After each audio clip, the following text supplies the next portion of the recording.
Hello everyone and welcome back to my YouTube channel with another useful and informative video.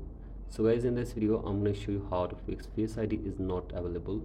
Try setting up Face ID later. So guys, if you're also facing this issue here, I will show you how can you easily fix it.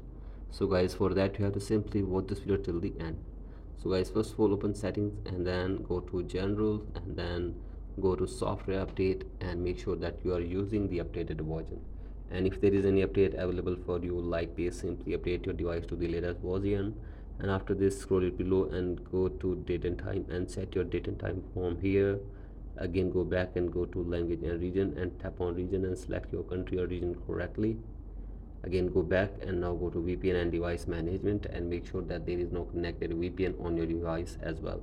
So guys, do this and check if the problem is fixed or not, and if the problem is still there, then remove the protector of your Apple device if you are using it on the screen, and clean your camera of your iPhone as well.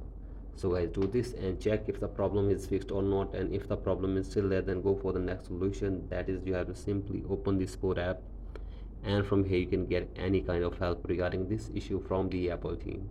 So guys, hopefully they will try to fix this problem for you within 24 hours. So guys, that's it for today's video. Hope this video helps you. Please like and subscribe to my YouTube channel as well. Thank you.